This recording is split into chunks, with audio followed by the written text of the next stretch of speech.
Hey guys, really long time no speak. Life has been utterly crazy recently. Returned to university, unfortunately, a whole plethora of injuries that I've been battling as well. I do most of my updates on my Instagram at the moment, which I'll pop here. I will be coming back here at some point. I've got videos, I just need to edit them. But yeah, life has been manic. But for now, I did an interview with Em a couple of months ago, and it was one of my favorite collabs that I've done. So I'm posting it on here as well, so you can kind of a little bit see how I'm doing. But yeah, thank you for being so patient with me.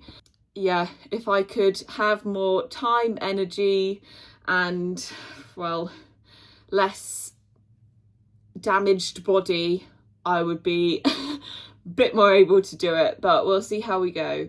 But sending so much love to all of you and enjoy the video. I'm incredibly excited to be sharing with you today the second part in my recovery Q&A series. In this video, I discuss and explore the 3 questions with the wonderful Fee, and I'm really excited to share with you her responses and her perspectives on the questions. Let's go. Hello everyone, I'm incredibly excited today to be able to welcome to this Q&A series the wonderful Fee. I imagine that multiple people, lots of people on here will already know, but I'd love to offer you the opportunity to just introduce yourself a little bit, if that's okay, Fee. Yes, so I am originally Fiona Hollings, but most people do know me as Fee. And a little bit about me, I've got a dog who I absolutely adore. He turned 6 last week. I'm a psychology student, just about to go into my final year.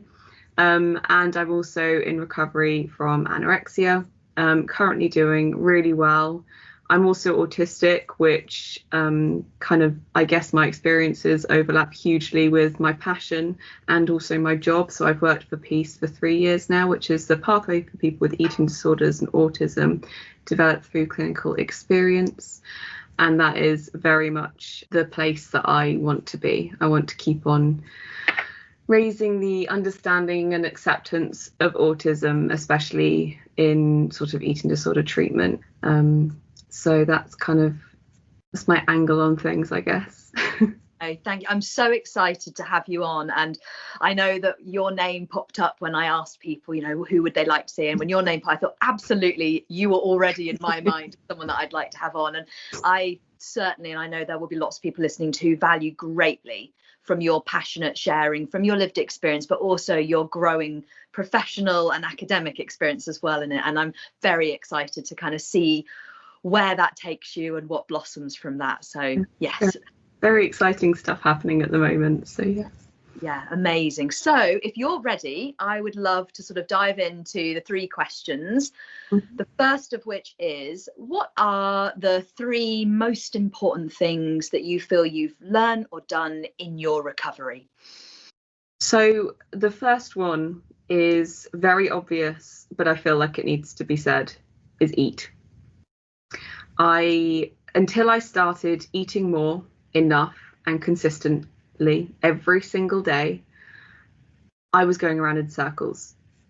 So breaking out of those rules that I had, what fits in, what can I have when, breaking those rules was so difficult, but it set me free.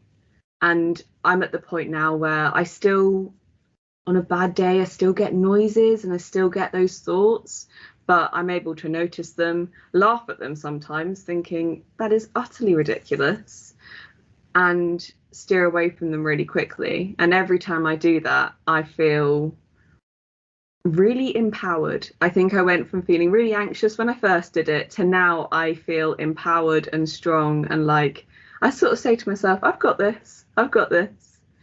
So the first one, it is obvious, but I do think it's important to say. The second one is actually boundaries. I had to walk away from situations that were hurting me. I had to ask myself, what and who makes me feel good? And I put my time and energy into those things. And it meant that life became a lot happier, and then I became happier. And I think just within that process, the eating disorder loosened. I think for me, taking time to kind of learn who I am away from other people and their judgments or what they might be thinking of me, I just had to think, what do I think of me? I kind of what interests me, what do I enjoy doing, and I put my time and energy into that, and I think life became, it went from being I dreaded waking up and every day felt like a chore to looking forward to things and feeling better. And the third thing I did that was incredibly important, and I revisit at least once a week, is I wrote down my reasons why I wanted to get better, I needed to get better. Because I always say motivation comes and goes. Some days I felt really motivated, and then a few days later I'd feel awful. But my reasons were my anchors. I always say those were the things that held me to, this is why I'm going through this really difficult journey. This is why, even on those difficult days when I feel like I'm being pulled back, this is my anchor. This is why I'm doing it. And I have them written down on my phone. They go off and set reminders each day. I have written them down on paper. They are on my walls in my bedroom. They're in the kitchen. They're in the bathroom. And I know it sounds a little bit ridiculous, but it helped, because I always say it cut through the noise. In those moments when you've got this thing in your head and it's trying to convince you to go back to old ways, and you go, no, and this is why. And didn't make it easy, but it felt more concrete. And I think once I had my reasons in place, my ethos was, don't overthink, just do. I know why I'm doing this. This doesn't need to become a big thing. At the end of the day, it's a cereal bar. Don't overthink, just do.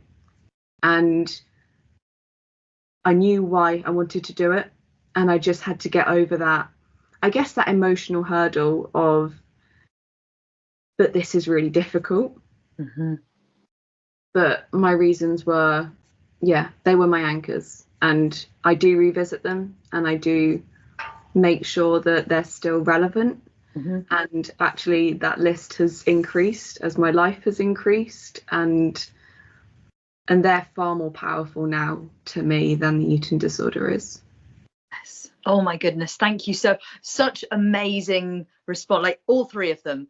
Food, absolutely, like you say, we can't have this conversation without addressing that as the fundamental thing that it is, basically. Boundaries as well. I think that they often don't get the spotlight that they need, and the fact that actually boundaries shift and change depending on where you're at and depending on the person that you're setting or the thing that you're setting that boundary around, but nonetheless they are imperative. And I loved that visual you gave for an anchor and your reasons and your whys as anchors through it. I resonate with that a lot, as well as that little bit you went into there on the focus on doing. I remember in my recovery that Elvis Presley song of a little less conversation, a little more action. I remember it was something that for me at times was a real motivator, and that was a song that I'd remembered listening to in car journeys as a family, as a child. And I remember hearing at one point and thought, actually, that's very relevant. It is less thinking, less conversation about this and doing. Not to say that thinking and talking hasn't got its value, but I totally agree. Like that there is a time and a place to be talking about it. And I think I fell into the trap of, well, I'm talking about it and I'm considering it, and that was a really important place to get to, and I made all the plans, but at some point plans have got to become actions. Otherwise you can create the most beautiful multicolored pictorial plan in the world, but nothing's going to change until you start actioning it. And that is where you kind of just have to go for it. You have to take out all of the talk, the negotiation, I'll start tomorrow, I'll start next week, I've got this stress coming up with that.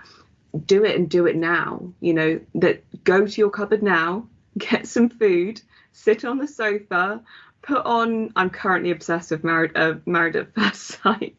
Put on Married at First Sight and do the opposite of what the eating disorder says, and that's when progress happens. Absolutely, absolutely. And I love that there as well, because what comes to my mind as you speak that through is, yes, recovery is hard. There is no doubt about that. It is a incredibly challenging journey, but there is a simplicity there that, if you can make space for it, is such a powerful thing, and is such a beacon of, yeah, I know what I've got to do. I can bring it back and I can boil it down to these simple commitments. Yeah. Yeah. I always say it's simple, it's just not easy. Yes, absolutely. Exactly that. No, amazing. So the question number 2 is, if you had to pick one recovery related topic to do a passion project on, what would it be? And what are the key things that you would want someone to hear or know about that topic? It won't come as a surprise that for me it's autism. I was late diagnosed as autistic, and it has changed everything for me. Having that understanding of being autistic, it helped me understand myself better. It helped me stop being so harsh with myself for not being like everyone else. It helped me understand that I do process the world differently, that I do have different needs, that I actually excel in areas when I let myself have the reasonable adjustments I need. And yes, there are challenges associated, but actually, because I understand what those challenges are, I'm better able to navigate them. And as I said at the start, I work for Peace and have done for 3 years now. And it is something that it's never felt like a job. It's something that is so important to me. It is so important actually to any recovery community. We need to be thinking about neurodiversity. We need to be thinking about the overlap. You know, for me, it is specifically autism and eating disorders, but the statistics are there. The high prevalence of eating disorders for autistic people. And I do a lot of talks to hospitals, to different staff groups. I deliver talks about my experience, about reasonable adjustments that can be made in eating disorder treatment. And luckily, people are becoming a lot more aware of the overlap. There's still a lot of work that needs to be done. And generally, you know, autistic people are at a higher heightened risk of developing mental health conditions, including eating disorders. So a passion of mine is recognizing autism sooner, because if we can identify that someone is autistic, it can help them in their understanding of themselves. It can mean adaptations to their day-to-day life that mean it's more manageable. And specifically within treatment, there are very small adjustments to be considering that are entirely free, that can create a much better recovery environment. It can improve outcomes. And this has all been found with research supporting it. And to me, you've got this subgroup of people who are autistic and with eating disorders. Currently, within traditional treatment, they have poorer outcomes, longer admissions, more invasive, all of that kind of stuff. When accommodations for autism are made, they do better. They have better outcomes. They have less admissions to hospital, and most of all, they have a better experience of care. And I don't like the idea that autistic people are being traumatized in treatment. So that's where those adjustments need to come in. I'm going to stop talking now because I could talk about this for a long time. No. That's my area of passion, and it's important for all the reasons I've just given, and probably a whole load more that I've not even thought about or remember.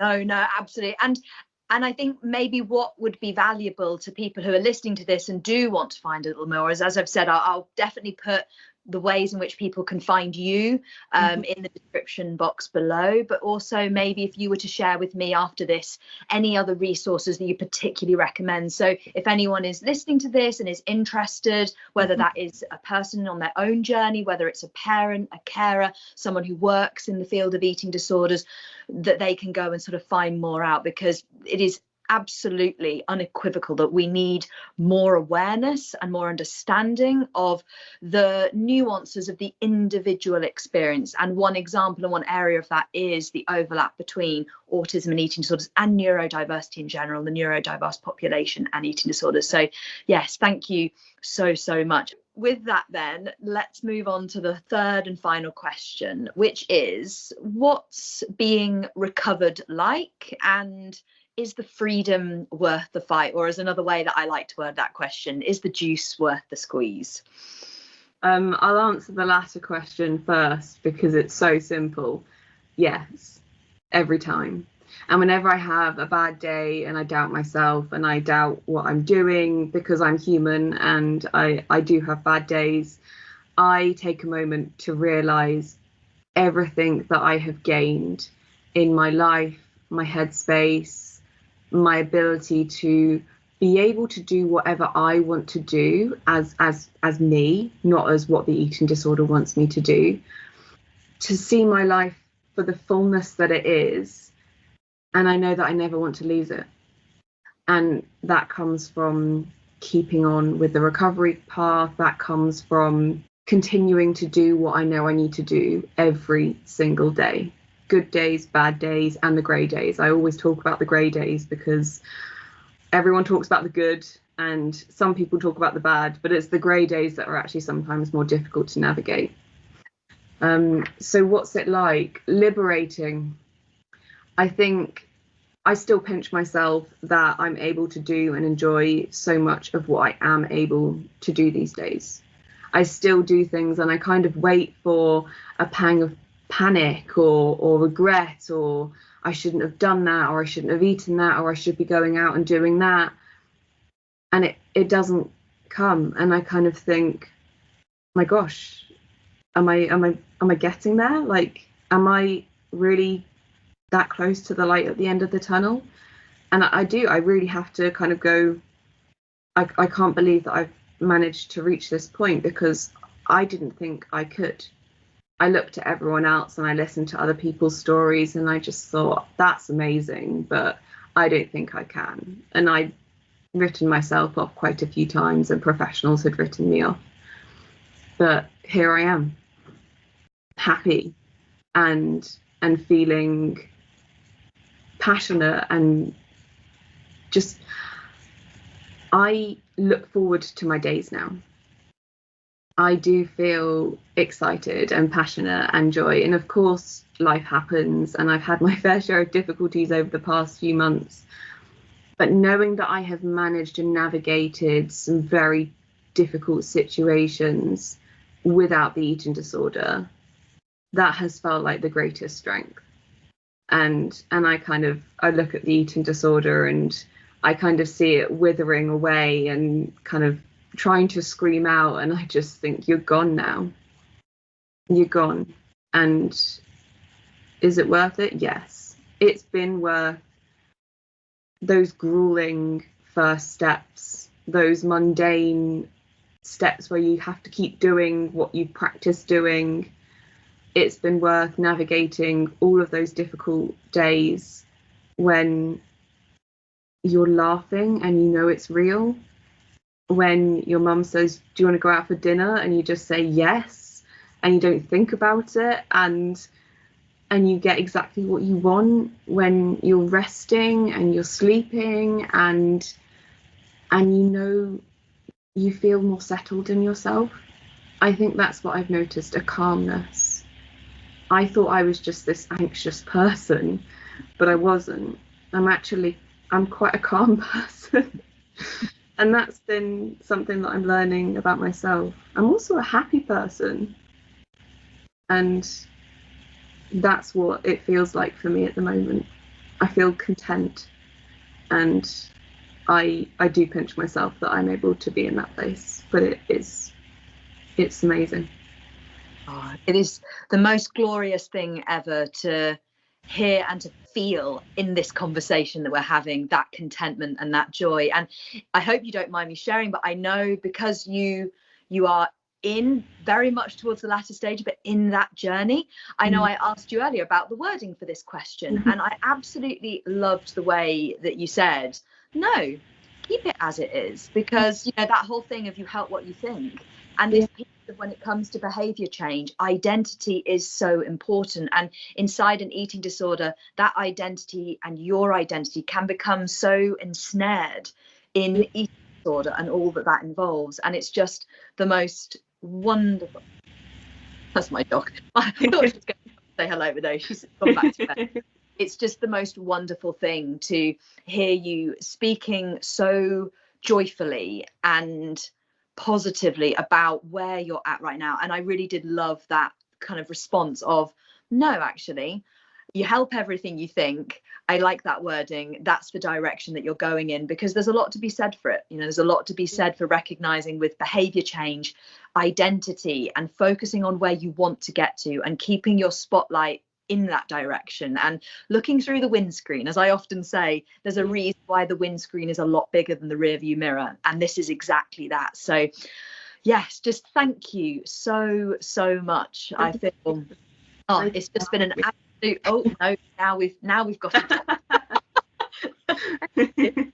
Thank you so much today. It really has been such a joy to speak things through, and I know that your responses today will be incredibly valuable to the audience that I'm sharing these with. And I also just want to say a thank you, both personally and also from all sorts of other people in this community. A big thank you for all the work that you're doing. I know that I value it greatly in my own personal ability to expand my knowledge and understanding, but also professionally in terms of the coaching work that I get to do with people.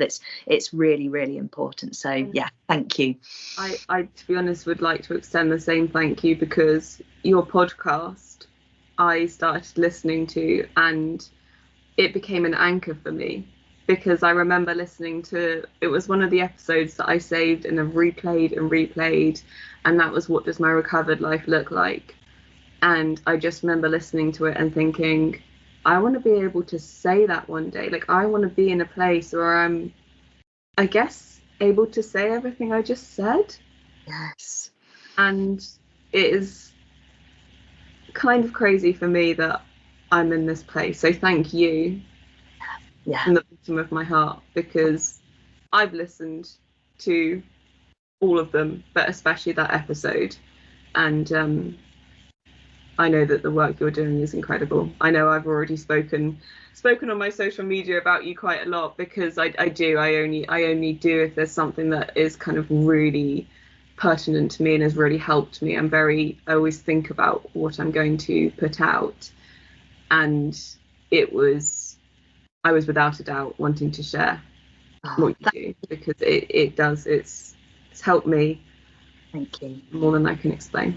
Thank you. Honestly, it really does. I feel like I say this a lot, but it's because I mean it. It means the world to me to be able to share my lived experience and what I learned in my journey to support other people. And now through the coaching I do, to be able to make contact with so many different people and learn from wonderful people that I'm coming into contact with more, so that I can then share that and just, yeah, I'm just so passionate about this field and singing from the rooftops that it is possible absolutely to be recovered. And what a wonderful moment. I feel really privileged to have been part of that little moment there of you reflecting on what you valued from that podcast episode and the you that's been able to sit here today. And I'm honoured that I've been a small part of that journey and been able to sort of be that beacon of hope, but it's also a testament to the incredibly hard work you have put in, because, as I know people are used to me saying on this channel, this is a doing space. At the end of the day, yes, there's value in learning and listening and watching, but it's then about taking that and don't overthink, just do. Absolutely. Thank you so much. Bye. Thank you.